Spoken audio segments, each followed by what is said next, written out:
এই ধরনের প্রচুর কয়েন নিয়ে উনি আমার কাছে এসেছেন। উনি সব কয়েন যতটা পারি দেখিয়েছি, আর বাদ বাকি দেখাতে পারিনি। এই ধরনের কয়েন বিক্রি করে 1 লাখ টাকা পেয়েছেন। দেখুন এই যে 1 লাখ টাকা, পুরো সলিড 1 লাখ টাকা হয়েছে অনেক রকমের। এখন আমি টাকাটা ওনার হাতে তুলে দিই। দাদা এই যে আপনার 1 লাখ, হাতটা বাড়িয়ে দিন। হয়তো আপনি কত পেলেন? 1 লাখ টাকা পেলেন। দাদা কেমন লাগছে আমাদের এখানে? ভালো লাগছে। নির্ভয় দিয়ে আসুন, আপনারা নির্ভয়ে আসুন। নির্ভয় আসতে হবে তাই তো? আর টাকা তো আমাদের ক্যাশ, একদম হাতে হাতে, কোনো রকম কোনো অসুবিধা নেই তো? কোনো বুমসুম নেই, কোনো অসুবিধা। আপনি পুরো 1 লক্ষ টাকা দর্শকদের একটু দেখে দেখুন। দেখো টাকা গুনে একেবারে দেখতে পারেন, কোনো অসুবিধা নেই। 1 লাখ টাকা তাই তো? 1 লাখ টাকা। বেশ, খুব আপনার ভালো লাগছে? হ্যাঁ ভালো লাগছে। বেশ, আপনি 1 লাখ টাকা পেয়েছেন। আর আমাদের হাতে দেখুন, এই যে আমার কাছে আসবেন, এইরকম কয়েন দেবেন, একদম হাতে হাতে হাতে হাতে পুরো ক্যাশ পেয়েছেন। উনি পেয়েছেন। বেঙ্গলি বয় প্রকাশের কাছে একজন ভদ্রলোক এবং তার ছেলে অনেক দূর থেকে এসেছেন। ওনাদের পরিচয় দিচ্ছি না। ওনারা বলেছে দাদা আপনি এমনি কয়েন দেখান, আমাদের পরিচয় দেওয়ার দরকার নেই। ওনারা যে কয়েন নিয়ে এসেছেন সেগুলো একটু দর্শকদের আমি দেখিয়ে দিই যে ওনারা কোন ধরনের কয়েন এসেছে। মানুষ শুধু 40, 50, 1 লাখ টাকা পায় না। ভালো কয়েন আনতে হবে, তবেই তো টাকা পাওয়া যাবে।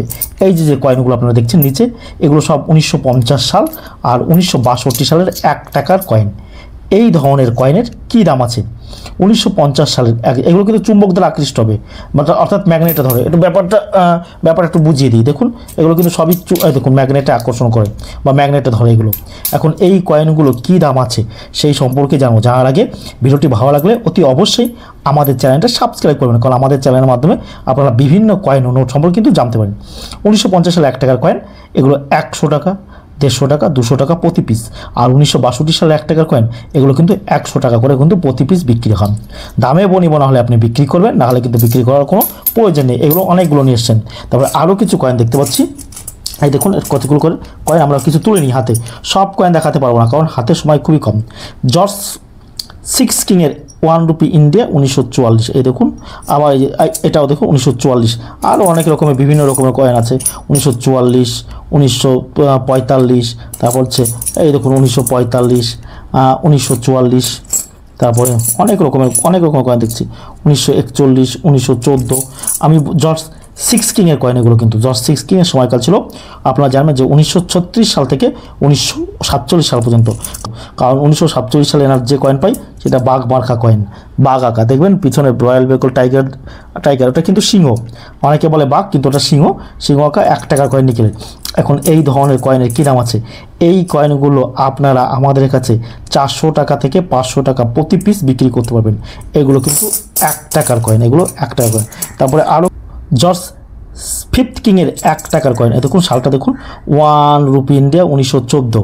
এখন জর্জ 5th কিংয়ের এই 1 টাকা কয়েনের কী দাম আছে সেই কয়েন সম্পর্কে জানার আগে আপনারা যারা আমার ভিডিওটা ইংলিশে শুনতে পাচ্ছেন, বাংলায় ভিডিও করছি ইংলিশে হচ্ছে, তারা কি করে বাংলায় দেখবেন সেটা আমরা এখন টুক করে জেনে নিই যে কী করে বাংলায় আপনারা দেখবেন।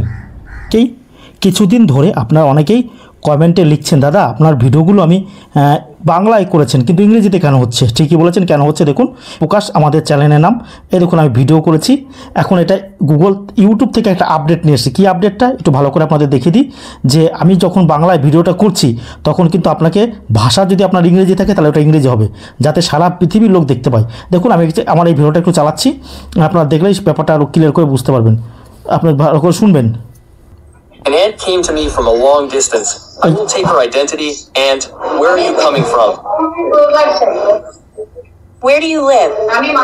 I am Mankind. Tell the viewers your name. My name is Asha Detta. How long have you been watching my videos? দেখুন I have been watching for a long time. এই যে ভিডিওটা দেখছেন, কিন্তু ভিডিওটা চলছে কিসে? ইংলিশে। আপনারা দেখতে পাচ্ছেন যে ভিডিওটা কিন্তু ইংলিশে চলছে। এখন ইংলিশ থেকে বাংলায় কী করে করবেন সেটা বাংলায় কী করে করবেন দেখুন। এই যে সেটিং রয়েছে, এই যে ভিডিওটা যখন চলছে এই সেটিংয়ে আপনাকে হাত দিতে হবে। হাত দেওয়ার সঙ্গে সঙ্গে একটু ভালো করে দেখুন, এখানে এই যে আপনি দেখুন অডিও ট্র্যাক বলে একটা রয়েছে, এটা ইংলিশ রয়েছে। এটাকে আপনাকে কী করতে হবে? বাংলা অরিজিনাল করতে হবে। বাংলা অরিজিনাল করলেই সঙ্গে সঙ্গে আপনি আমাদের অন্য একটা ভিডিওতে ক্লিক করবেন। এখন এক ভিডিওটাই আমি দেখছি, দেখুন সাউন্ড দিয়ে, এটা কিন্তু আর ইংরেজিতে থাকবে না। দেখুন দেখুন দেখুন কি বলেছিলাম, ভালো করে শুনবেন। 1 টাকার কয়েন, এই দেখুন জর্জ 5th কিংয়ের 1 টাকার কয়েন। জর্জ 5th কিংয়ের সময়কাল ছিল 1911 থেকে 1936 সাল পর্যন্ত এনার সময়কাল। 1911-তে, কারণ জানবেন যে 1910 সালে এডওয়ার্ড সেভেনের মৃত্যুর পর এনার কিন্তু ভারতে এনার নামে কিন্তু বিভিন্ন রকমের কয়েন দেখতে পাই। 1 রুপি, হাফ রুপি, 1/4 রুপি, 2 আনা, বিভিন্ন রকমের কয়েন দেখতে পাই, কপারেরও কয়েন দেখতে পাই। এই ধরনের কয়েনের দাম 900, 1000, 1200 টাকা করে প্রতি পিস কিন্তু আপনারা আমাদের কাছে বিক্রি করতে পারবেন। 13 কয়েন, এই ধরনের কয়েন যদি আপনাদের কাছে থাকে তাহলে এই ধরনের কয়েন কিন্তু আপনারা আমার কাছে বিক্রি করবেন। আর এছাড়াও আরও কিছু কয়েন ওনারা নিয়ে এসছেন। এই দেখুন, মহারানী ভিক্টোরিয়ার অনেক রকমের কয়েন নিয়ে এসছেন। মহারানী ভিক্টোরিয়া, এটা হচ্ছে দ্বিতীয় কুইনের মধ্যে দ্বিতীয় উনি। আগের একটা কুইন ছিল, তার দেখবেন 1840-41 সালে কয়েন পাওয়া যায়। এই মহারানী ভিক্টোরিয়া যার সময়কাল ছিল, ভালো করে শুনবেন, 1857 সাল থেকে 1901 সাল পর্যন্ত। আপনারা জানবেন যে 1857 সালে বর্ষে সিপাহী বিদ্রোহ হয়েছিল বা মহাবিদ্রোহ। সেই সিপাহী বিদ্রোহ বা মহাবিদ্রোহ পর থেকে কিন্তু সরাসরি ইস্ট ইন্ডিয়ার একচেটিয়া ক্ষমতার কিন্তু উনি অবলুপ্ত করে দেন, অর্থাৎ নিজের হাতে তখন কিন্তু ভারতের শাসনভার উনি তুলে নেন। তখন থেকে ওনার নামে কিন্তু আমরা বিভিন্ন রকমের ওনার কয়েন আমরা পাই। 1962 সাল থেকে ওনার নামে বিভিন্ন রকমের কয়েন পাই। হাফ রুপি, 1 রুপি, 1/4 রুপি, 2 আনা, বিভিন্ন কপারের কয়েনও পাই, তারপরে হাফ আনা পাই। সেই কয়েনগুলো কিন্তু পেয়ে থাকি আমরা। এনার লাস্ট সময়কাল ছিল 1901। এখন এই ধরনের কয়েনের কী দাম আছে? এই ধরনের কয়েন থাকলে আপনারা 900, 1100, 1200, 1300 টাকা করে কিন্তু প্রতি পিস আপনারা আমাদের কাছে বিক্রি করতে পারবেন। সব কয়েন বা সব নোট কিন্তু দামি নয়, ভালো করে কিন্তু আপনাদেরকে জানতে হবে। এখন আপনাদেরকে বলবো, অনেক লোক বলেছে দাদা, এইগুলো অনেকে বলেছে যে আপনাকে ইউটিউবে ওনার লাস্ট কয়েন এই কয়েনটা পাওয়া যায় 1 রুপি ইন্ডিয়া 1901, এই কয়েনটা কিন্তু ওনার লাস্ট। এনার তারপরে কিন্তু আর কোনো কয়েন পাওয়া যায় না, কারণ 1900 সালের পর থেকে ওনার পরে এডওয়ার্ড সেভেনের কিন্তু শাসনকাল শুরু হয়। এই দেখুন, এইটাই হচ্ছে ওনার লাস্ট কয়েন, যে 1901 সালে মহারানী। আর অনেক ভিডিওতে বা ইউটিউবে দেখাতে পারেন। তারপর এই যে অনেক ইউটিউবে বা ফেসবুকে দেখা যাবে, এই যে একটা কয়েন দেখতে 1 রুপি ইন্ডিয়া মহারাজ গঙ্গা সিং বাহাদুর, বিকানির কয়েন। বিকানির কয়েন আমরা দুটো পাই, একটা 1892 আর 1897 সালের। এই ধরনের কয়েন থাকলেও আপনারা আমাদের কাছে বিক্রি করতে পারবেন। আর এক হাতে কয়েন দেবেন আর এক হাতে পয়সা নিয়ে কিন্তু বাড়ি দেবেন। আমাদের কাছে কিন্তু কোনো রকম বুঝতে হবে, আপনার এই কয়েনগুলো কিনে কিন্তু আমাকেও সামান্য কিছু লাভ করতে হবে, সেই চিন্তা ভাবনাটা কিন্তু করে আসবেন।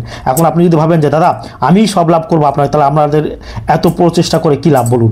আর আপনাদের কাছে কিন্তু আমরা কোনো রেজিস্ট্রেশন ফি হিসেবে টাকা, লাইসেন্স ফি হিসেবে টাকা, পারমিশন হিসেবে কোনো টাকা চাই না। দামে বনিবন হলে দেবেন, নাহলে তার কিন্তু কোনো প্রকার প্রয়োজন নেই। আর আমরা তো কোনো প্রকার জোর জবরদস্তি করি না, আপনার ভালো লাগলে আপনি দেবেন, সেই চিন্তা ভাবনা করে। আর আমাদের কাছে কিন্তু কোনো টাকা পয়সা লাগে না। আমি থাকি পূর্ব বর্ধমান মেমারি নিমু, প্রতিদিন সকাল 8টা থেকে বিকেল 5টা। আমার কাছে কিন্তু কোনো প্রকার টাকা লাগে না। আর নিমু স্টেশনে নেমে অতি অবশ্যই আমাকে ফোন করবেন এই কারণে যে আপনারা কোথায় রয়েছেন সেটা কিন্তু জানতে পারবো।